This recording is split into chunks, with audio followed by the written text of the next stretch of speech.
네, 옷을 안 갈아입었죠? 네, 저번하고 똑같습니다.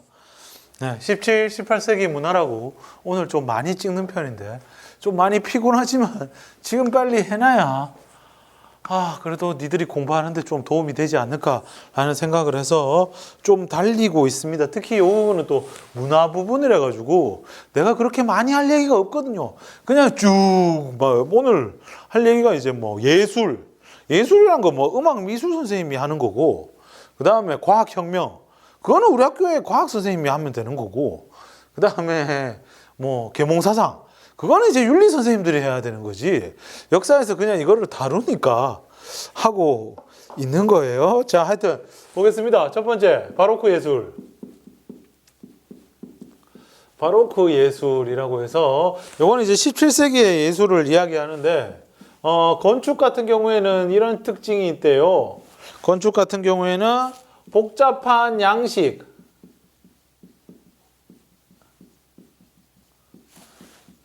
그 다음에 장대함,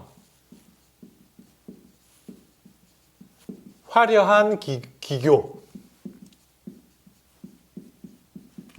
요 대표적인 작품이 뭐 베르사유 궁전이라든가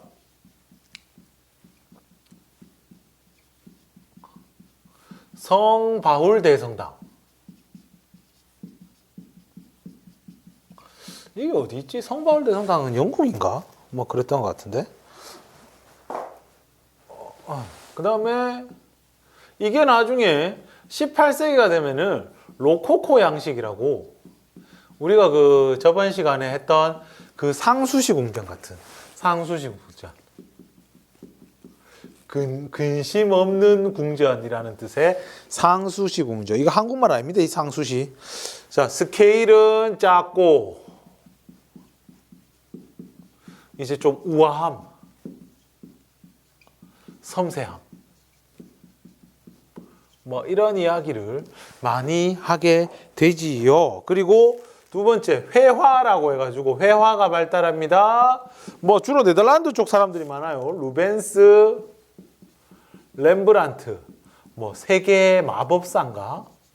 이런 거는 이따 PPT로 이런 게 있구나 하면서 보고 넘어가면 되겠고, 그 다음에 음악은 내가 제일 모르는 건데, 자, 비발디,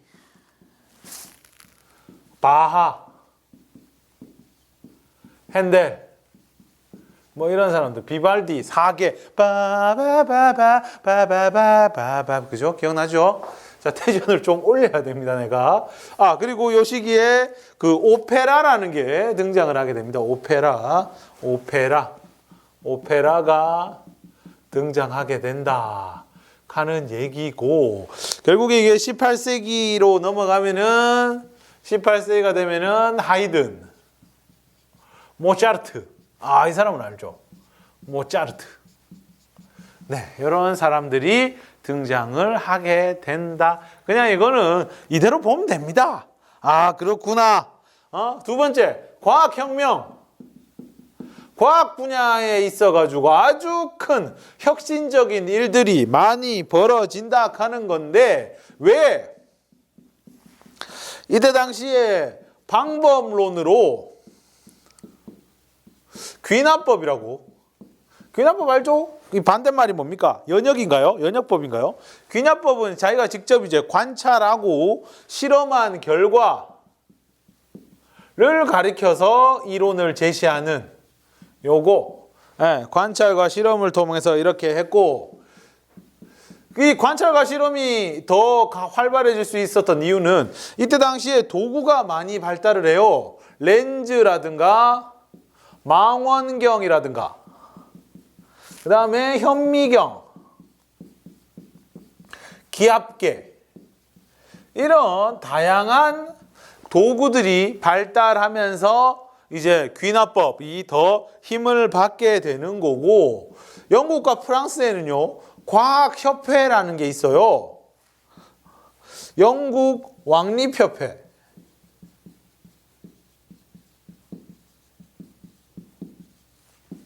그리고 프랑스의 과학 아카데미.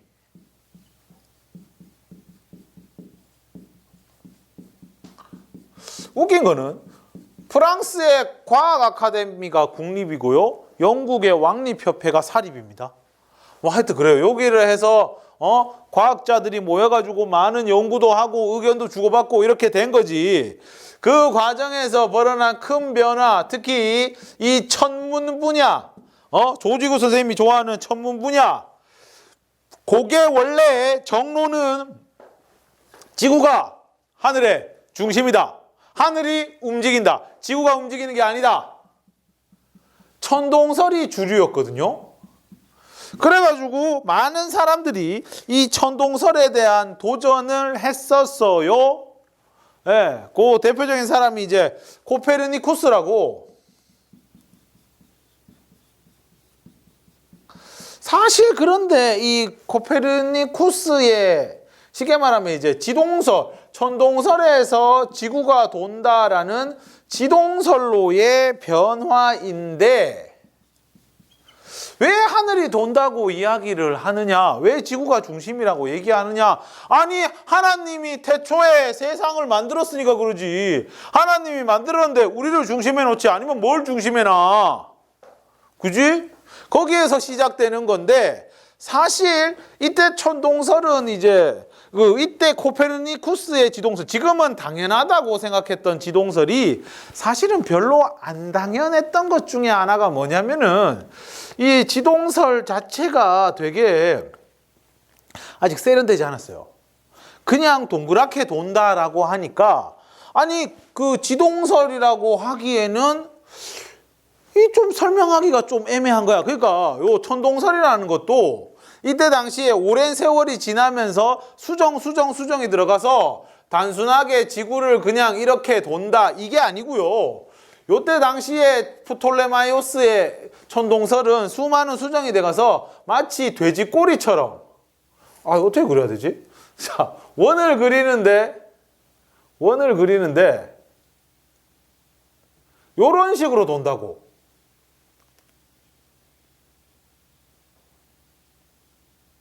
뭐 하여튼 요런 식으로 설명을 했어요. 요런 식으로 설명하니까 사실 요 설명이 그냥 단순하게 지구가 돈다라는 이 지동설보다는 이때 당시에 설득력이 좀 있었어요. 예. 차라리 이렇게 돈다면 설명이 더 빠르지 않아? 하면서. 예. 코페르니쿠스는 그냥 이 지동설을 설명하기 위해 몇십 개의 이거를 했는데 아무래도 좀 부족한 게 이때 당시에 코페르니쿠스라든가 아니면은 이 나중에 보면 갈릴레이 같은 경우에는 나중에 재판장까지 가게 되죠.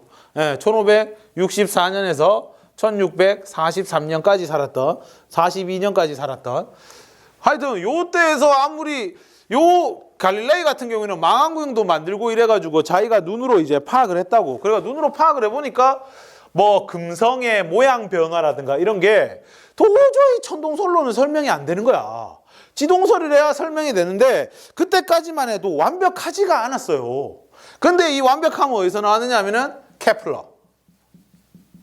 케플러가 지구가 그냥 도는 게 아니고 이 수많은 관찰 결과를 토대로 해서 만들어낸 거죠. 좀 도는데 그냥 동그랗게 도는 게 아니고 약간 이래 타원형으로 도는구나 라고 하니까 모든 게 딱 맞아떨어진 거고 그 타원형의 궤도를 구하는 거를 뭐 1법칙, 2법칙, 3법칙 이렇게 했는데 우리가 사실 과학이라는 게 아니니까 과학 지금 하자고 이거 하는 게 아니니까 그래가지고 어쨌든 지동설이 요런 사람들의 어떻게 보면은 그 보완을 거쳐가지고 완성이 된 거죠. 결국 지동설이 완성이 된 거고 그러면 왜 타원형으로 도느냐에 대해서는 또 설명을 못했거든. 아니 하나님이 세상을 만들었는데 이때 당시는 신에 그게 강하거든. 하나님이 세상을 만들었는데 왜 동그랗게 안 하고 왜 타원이라고 해서 막 있잖아요. 되게 막 길쭉한 이런 타원이 아니고 그냥 여기 완전 원보다는 조금 쪼그라드는 이런 건데 이거는 나중에 뉴턴이 등장하면서 이제 해결해 버리죠. 만류 인력의 법칙이라고 해서 우리 우주라는 게 사실 기계처럼 톱니바퀴에 딱 맞게 이루어져 있다라면서 기계론적 우주관을 완성시키는 거죠. 그러면서 만류 인력의 법칙이라는 거를 발견해 내는 거죠. 그러면서 왜 지동설이 맞고 왜 타원형으로 휘어지는가에 대해서 확실하게 밝혀낸 거죠. 그 저술이 바로 프린키피아라고 1687년에 나온 책이고 번역하자면 이렇습니다. 자연 철학의 수학적 원리.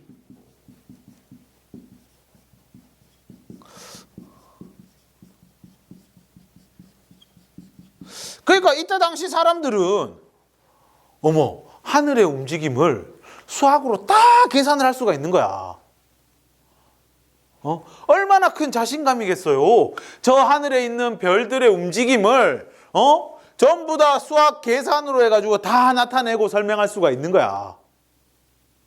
그죠?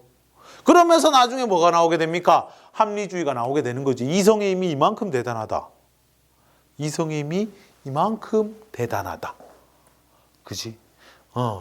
그렇게 되는 거야. 옛날처럼 그 종교한테 힘이 쏠리는 게 아니고, 종교가 절대적 진리가 아니고, 이 이성이라는 거. 요 이성에 입각한 합리주의가 나오게 되는 배경이 되는 겁니다. 됐죠? 네. 네, 여기까지 하고 일단 쉬었다가